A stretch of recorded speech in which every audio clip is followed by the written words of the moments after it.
They got some fat-ass women there, and Rock is gonna just say no. What a song, just say no. Well, I might take a plane, I might take a train. How do you people live here? You must be insane. I'm leaving Sacramento. Sacramento, I won't stay. Check this out, check this out. Check it out. But I'll be sure to come back when the Lakers beat the Kings in May. I'll be sure to come back when the Lakers beat the Kings in May. Man, that's number one with a bullet. So now we're going to move on to the WWE pay-per-view that just happened moments ago, No Mercy by SmackDown Live. Oh, yeah. In our backyard of Sacramento, California. Yes. We almost went to this. But they want way too much money for those shit tickets. For another SmackDown on a Sunday. Almost. There were actually some really good matches in this, too. Yeah. Some, too. Yeah, out of all of them. Yeah, 2. All 8, too. Was there really 8 matches on this? I didn't even count them. I think so. 7. So, all right, I'm one off. Sorry. Yeah. Get it right. And it was squeezed into again around technically 8 if you count the pre-show. Hours. Oh yeah. I was counting the pre-show. Yeah. No, you weren't. Shut up. I want to be right, asshole. Hey, you were closer than I was thinking. I was only thinking like 4 or 5 matches. Yeah, that's all that matters. Be happy that you guessed closer. You would have won the prices right. So, first, for some reason, they decided, I think someone had a wedding, because they start off with a triple threat match in the beginning of the damn pay-per-view. John Cena, AJ Styles, and Dean Ambrose for the WWE SmackDown Live Championship. That's the weird part of this was kind of how they put the card together, because after they start announcing the World Heavyweight Championship is going to be the opening match, which I was like, okay, that's kind of a dick move because they're going to go over 20 minutes and now every other match has to follow that. But there was good spacing between that and the Intercontinental match, which I thought the Intercontinental match should have main evented. Yeah, and given the what was at stake as far as the Intercontinental title, they're trying to build that up a little bit more, and then you have Dolph Ziggler's career. They did a great build on that. That should have been the main event, so they kind of gave Randy Orton the Brock Lesnar treatment and said you're going to be the main event. So, anyways, we'll get to that, but it's kind of weird to have the triple threat match jump out. They kind of started out as a normal opening match. It was very fast paced, a lot of indie moves as we like to call them. There was a lot of great reversals. I really enjoyed this match. I don't know if I give it match of the night for me. I really enjoyed it. There were some things that I didn't really care for. My cup of tea isn't the well coordinated type spots where you can, there's like way too much flow to it. And I understand that maybe in a triple threat match you have to have that. And Mike, you could probably speak on that a little bit more. But for me, I would prefer it to be kind of a fight and not a ballet. Well, it's kind of hard with 3 guys. It's hard to choreograph a match, to be honest. So you have to have that type of stuff in there. You have to have, okay, you got to hit this spot here and you got to hit this spot here, or it falls apart real quick because it's hard to communicate to 2 other guys.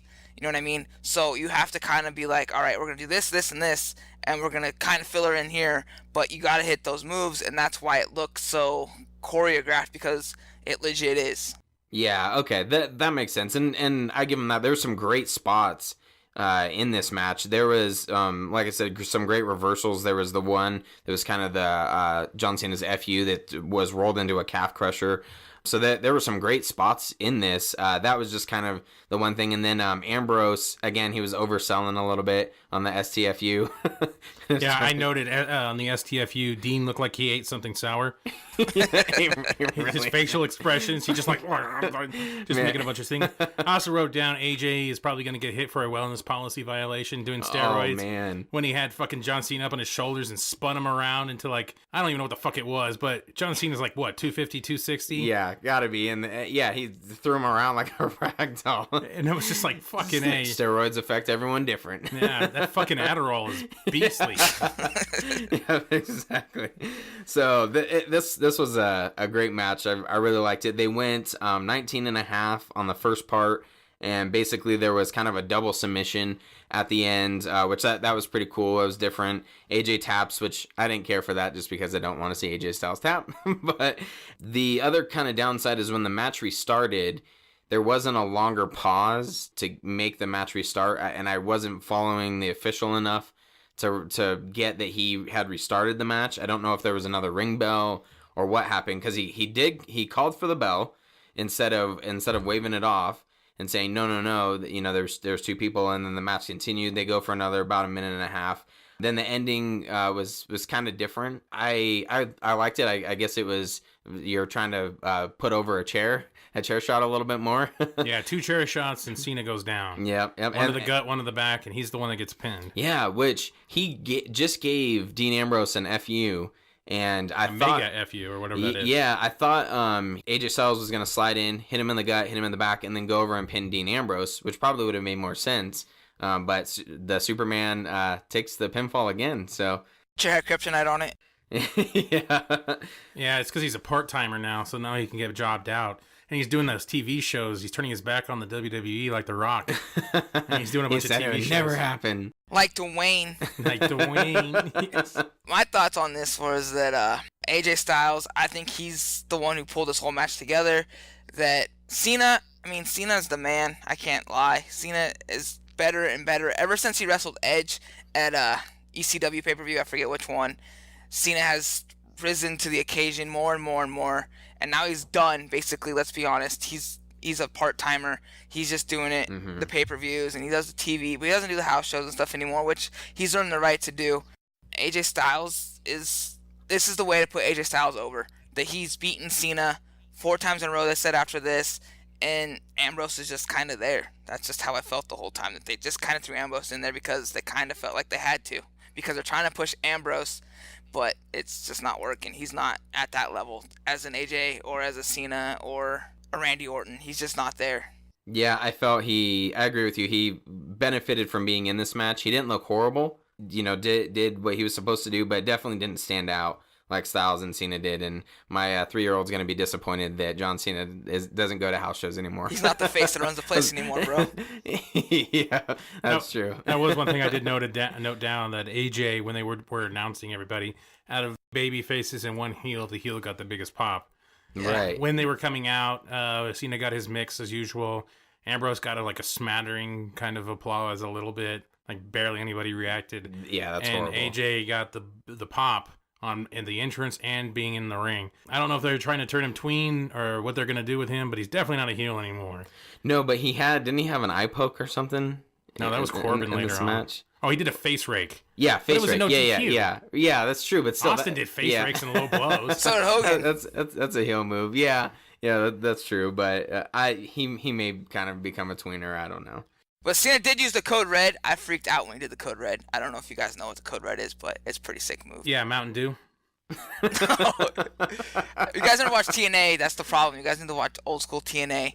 This Duke Amazing Red did this move called the Code Red, and Cena's been using it for the last couple weeks. And are you talking about the Canadian Destroyer? no, that's not the Canadian Destroyer. It's a Code Red. The Canadian Destroyer is a pile driver. That's not a pile driver. That's a sunset flip. Okay, so what we thought was a Canadian Destroyer is actually the Code Red. Yeah. Sponsored by Mountain Dew. Exactly. Sponsored by Maybe Amazing Red. Mountain. I'll have to send it to you guys, and you guys will see the difference. Okay, so next we have, unfortunately, the match that had to follow this was Nikki versus Carmella. I wrote down Carmel. My phone kept autocorrecting. It actually makes sense now. John Cena and Nikki had to get out of there. Yeah. And so they put these back to back. All right, there you go. Get the hell out of here. They had 8 minutes. Nikki and Carmella did. I didn't even know who won this match. Oh, yeah. Nikki won. Wearing John Cena's pants. Yeah. If you notice that, she was wearing the yeah, shorts that too. explains why she was like half-assing her attire. She's like, yeah, we got to get out of here. I'm not gonna change. The only thing I noted was with her new little shorts or whatever, and Nikki had a camel toe, and then So you're saying continue to wear the shorts? yeah, well, it was just kind of funny because they zoomed in. That's what I was saying. Because they zoomed in, and when I noticed it, it was funny because JBL was talking, and they zoomed in on her new shorts, and you could see the camel toe. And like once I noticed that, all of a sudden JBL was talking, and then he paused because they zoomed in, and then he started talking a little bit later, and it felt like he saw the same thing I did. I felt in tune with Right. the WWE announcer. You guys had a moment there. And then the other note I had was Carmella needed to tuck her pockets in on her little parachute pants shit because it was annoying me. Their pockets were out and flapping everywhere. That's gangsta.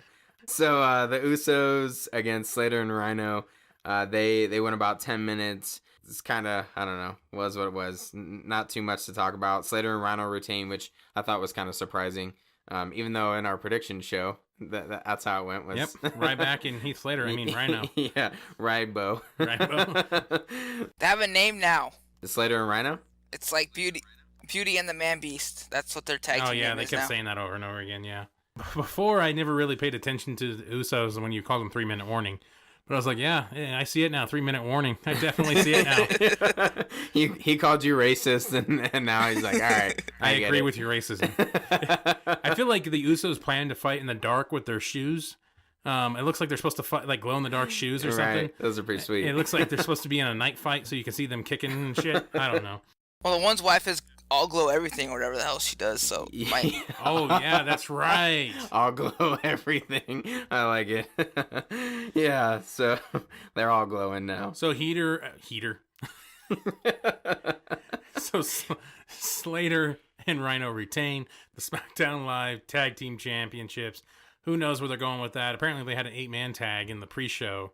Just a big old clusterfuck of all the other reject tag teams that That's were left. usually how it works. Yep. Yeah. They had the LOD. They had the Steiner brothers. Yeah, it was they had the Ultimate Warrior there. Right. It was crazy. They look more like Demolition now. So get it right, okay?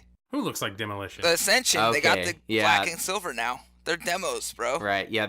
And they don't wear the shoulder pad thingies as much. No, they're the Demolition now, Oh. bro. They've My upgraded. bad. Oh yeah, so now maybe they get a title reign to beat New Day. Yeah. That would be epic. The next one was Swagger and Baron Corbin. Another short match, 7.5 minutes. This one was kind of sloppy. The only note mainly that I had was Jack Swagger came out on SmackDown and said, I got this new attitude and you're going to see a different side of me and I'm ready to start kicking ass. And then he's basically the same fucking everything. His same moves, same attire. Just better entrance look Yeah. with that new screen. I and was shit going they to say had. that's mainly the entrance. Yeah. That's not really him. Still, how is that dude a world champion? It just doesn't add up to me. It makes no sense that they made this guy world heavyweight champion and now he's a jobber. How do you become the pinnacle of the sport and now you're losing to Baron fucking Corbin on a pre-show? It makes no sense to me. Wasn't he ECW champion too? Yeah. At one point, so I don't know. Maybe they thought he had a bright future, and he just is kind of there. They always do that with wrestlers. They always try a 2.0 of somebody. Right. He was supposed to be 2.0 Angle. Yeah. Yeah. Exactly. He was supposed to be 2.0 Angle. They always try that shit. Rarely ever works, if anything. So once again, it still doesn't work. Yeah. The one thing that I did kind of note throughout this whole card, it had kind of an old school feel as far as how some of the matches were. Some of the heel moves, like we mentioned, AJ had like the eye rake. Corbin had the eye poke before hitting the end of days, which was kind of cool. And he did something with the referee. He pulled the apron up. And so the referee had to fix it. So that was kind of cool. And then he did a pretty good job at selling his ankle on that. And then I think even in the way that the Miz and Ziggler match went, which we'll kind of get to that, kind of had an old school feel to it. So No, just that I hate freaking Jack Swagger being a jobber when he was world champion, and this pisses me off more than anything in the world. I don't understand why everybody had to be world champion at one point. I want to go back to old school. It was like 4 or 5 guys who were world champion, and that's all I gotta say. All right, sounds great. So the next match we have is where a championship title got changed by The Miz versus Dolph Ziggler in career versus title. I think the more after talking about it and the stuff that sticks in my mind about this entire event, I think this gets match of the night for me. Just so well done. Great kickouts. It had again an old school feel where it was kind of a slower build. I felt like, then they start hitting a lot of the high spots and stuff towards the end. The Miz sticking to him being an old school heel. He had the eye poke. He was trying to remove the turnbuckle at one point when when Maurice was distracting. And then they even did the spray in Ziggler's face. He's trying all these things. They bring out the Spirit Squad. And he's doing all these things like, no, I'm going to end your career, and I have all these backup plans. It felt like if he were to sit in the back and go, all right, this is how we're going to end Ziggler's career. These are my plans. If plan A doesn't work, plan B, plan C, plan 4, all the way down, and then it still doesn't work. So I'm excited to see how the Miz reacts on Tuesday. And I hope they kind of continue this where, if he can play off of it somehow, that he tried everything and Ziggler still comes up with a win. So I thought it was really well done. For me to mark out on something, it takes a lot. You guys know that. Being smart into the business and stuff. And this whole time I was like, come on, Ziggler, just kick out. Come on, you can't lose like this. Come on, no. And I was on the edge of my seat this whole entire time, which is a testament to Dolph and The Miz. Like I told you last podcast, The Miz is the man right now, and Dolph is one of the best workers in the business right now, if not the best. Maybe AJ's the best, but Dolph is up there with him. And this match was amazing. I mean, this was the match of the night. And for them to get that type of emotion out of people, because after this match, the crowd was dead, completely dead, and they dumped on them because of how much emotion they pulled out of you during this whole entire match, because nobody wanted Dolph really to lose. It was amazing. It was amazing what they did today. Okay. I wanted him to lose. I hate you. Billy Gunn, got fired a while back, so they need a replica replacement. He's Shawn Michaels now, jerk. He's Shawn Michaels now. Get it right. Yeah, I agree with you. I feel like they did such a fantastic job with some of the kickouts. I thought, all right, this is how it's going to end. And going back to the way that the match was built, and I don't think I've seen such a big pop when they have the old school type of I'm kicking you out, get the hell out of here. And they even did it with Lana. Thank you. They did it with Lana, and I thought that was rushed. It wasn't well done, and she kind of like argued, as she's being kicked with herself. Out. Yeah, basically as she's walking up, and this was done so well because they were arguing. The fans popped. All of them are pointing to the back like, yeah, get the fuck out of here. We don't want you here. Like, you're ruining this match. Like, so, like old school just bought into this match, the emotion, the kickouts, everything. And there were several times where I was like, oh, this is it. Ziggler's losing. Boom. And then he kicks out like, holy shit. Because he used kind of like, it was almost like the Rough Rider or whatever that Zack Ryder uses. And then he hit a super kick. I thought they botched a Faymaster.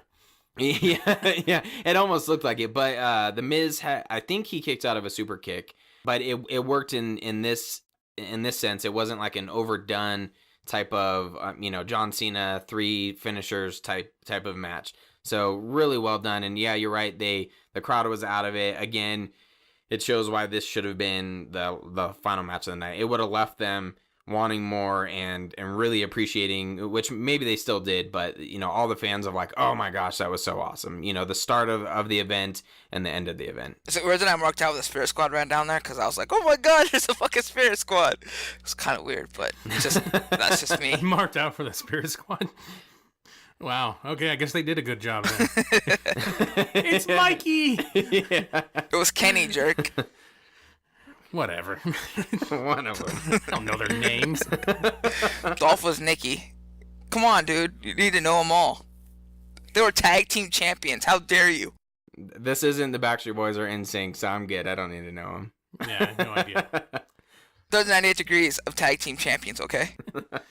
Becky Lynch apparently was injured, or she had some kind of issue where she couldn't make the match. It was announced in a way that Shane McMahon basically says that she's unable to participate in the match tonight. It wasn't really said because of injury, or it was maybe an illness or something to the factor where she couldn't wrestle that night. It was a non-competition related injury, I think is what they said. Well, that's what she said in the promo. Right, yeah. which Alexa Bliss did a really good job at, I thought, kind of playing off of that a little bit. Being, pissed off that she didn't get. She gyrates her head too much for me, but okay. Everything was just like, yeah. Right. That's her gimmick. So it fits well. Kind of like, sassy black lady. Is your gimmick? Snotty, Sapphire? preppy, sapphire. Snotty, preppy, kind of white blonde chick. Her whole thing is resting Bliss face. Oh, so creative. Okay. Yes. I don't even know who won this. Yeah, we decided this was our pizza break. Naomi. Naomi won? Yes. Wow. Okay. Way to kick your contender in the balls. Right. Right in the cunt. Alexa put on an armbar, and she got pinned when she had the armbar on. Wow. That's terrible. Well, I'm glad we missed it. Yep. All I wrote was Bliss versus Naomi. That was it. There were some cool entrances with all the bright colors and stuff. We had a 10-year-old noting on. Yeah, that was very confused 10-year-old. Because as soon as he's looking at the shoes and eyes when there's these certain moves going on. He's like, wow, look at those shoes. And they're laying on top of each other, and Naomi's ass is hanging out. Yeah. And then they do like a zoom up of Bliss's cleavage. Tits. Yep. And he's like, wow, look at her eyes. And we're like, are her eyes green? Oh, man. He's not quite there yet. I mean, I don't know if he thinks tits are eyes. Like, maybe. I don't know if he's speaking code. Smart man. I don't know if he's speaking code because he's 10 and he doesn't want to be in trouble. Look at her eyes. Even though I'd totally give him a high five if he just said, dude, look at the tits on that chick. A 10-year-old, that would be us. And here we are. Yep. Wow. Vagina have balls. Vaginas have balls. Watch South Park. Do you get that reference? No. You didn't watch South Park? Token's Life Matters? Oh, Token's Life Matters? Yeah. With what? Cartman drew the vagina on his face and it had balls on it. Oh, the vagina with the balls? Because he didn't know girls didn't have balls, so he drew a vagina with balls. Yeah. That's fantastic. I forgot about that. They're about the same age. That's exactly. what I'm trying to get Yep, that makes sense. Yep. Okay, I guess it does make sense. That's your parallel. Yep. So we got the main event, Randy Orton versus Bray Wyatt. Why was that the main event? I don't know. It was kind of an okay match. They got 15 minutes. Should have been no disqualification. The ref was being very generous with his long counts. I don't know why the Bray Wyatt decided to jump to take that bump on the stairs. That was kind of brutal. The way that his neck snapped back, I thought maybe he was asking for further injury. And then even Randy Orton at one point, he seemed concerned and he's like, oh fuck, I have to break the count. And then he like slides in, and then when he gets out, he's like telling the ref like, yeah, you didn't count to 10. Like I got that, I broke it. So I didn't even know what the ref was up to at that point, but I think he was probably like close to. Yeah, pretty much. Did you guys watch when Randy Orton looked in the mirror and it like got all spun out? I was waiting for the Ultimate Warrior to come up from behind him and like Hulk Hogan old school style, fucking freaking out and stuff. But other than that, Luke Harper returned, which was kind of cool. Got the Wyatt family back together, kind of. Eric Rowan's hurt again, so that ends that real quick too. So I don't know what's going on. Holy shit. He hasn't done much. That actually is the only reason why I think it was the main event. Because they couldn't have this match in the middle of the card and have that happen. Okay, next match, Alexa Bliss versus this chick. Yeah. Because I think it would have lost like its aura. I don't know. I started thinking about it on the way back over here after watching it. I started thinking maybe that's the reason why they ended it. So they ended on the dark on the match, and then Bray Wyatt leaves with Luke Harper. Like, that's the way the pay-per-view ends. And Luke Harper got a great pop. I thought it was Sister Abigail at first with a beard, but I think he is Sister Abigail. Oh, I think it will be revealed. The twist. So real quick on the, we have talked about this in two separate moments, but I just want to throw this out here on our main podcast. I think what they're going to do, I've said this before, he's going to be repackaged, Bray Wyatt, and he's going to get a bandana on a motorcycle. But we started talking about this on a Let's Play. It's not going to be a motorcycle. It's going to be a scooter. Yes. And instead of like having Rollin' or American Badass by Kid Rock, they're going to have that Macklemore song downtown. And he's just going to be rolling down to the ring in his awesome scooter. And so you're going to have that. You're gonna have that song playing, and then you can have like a bunch of other people with them and shit. Almost like a bike or whatever. Your hands around my waist downtown. And you just can cruise and just do laps around the fucking ring on the schooner. They move the stairs and everything. I think that would be a great repackaging. And then, like 2 years from now, after he's definitely worn the tires down on that scooter, that won't take long. you can bring him back as the Bray Wyatt weirdo, Cajun, fucking whatever the hell he is, sheep lover guy. Yeah. Telling you, he's gonna win. He's gonna win Money in the Bank. He's gonna open it up, and there's gonna be money in there. And he's gonna be like, "Oh shit!" And he's gonna find a shirt and tie. He's gonna become freaking IRS Junior. I'm telling you, he's gonna go collect on everybody, and him and his brother are gonna be the tag team champions as Money Incorporated. Money, money, money, money, money. Oh, okay. They're gonna have Virgil. And then Kofi Kingston's gonna be the new Virgil. And then you're gonna have Big That's Show racist. get bought by him, and he's gonna grab Cena by the chest. And Yeah. I like it. That's good booking right there. we can reenact this whole thing, and then Cena could try to scoop slam him, even though he slammed Big Show like 100 times already. Right. Strowman can be the new Andre then, and then he can ask to slam Roman. Strowman. Braun Strowman go to Raw and start slamming people all the time.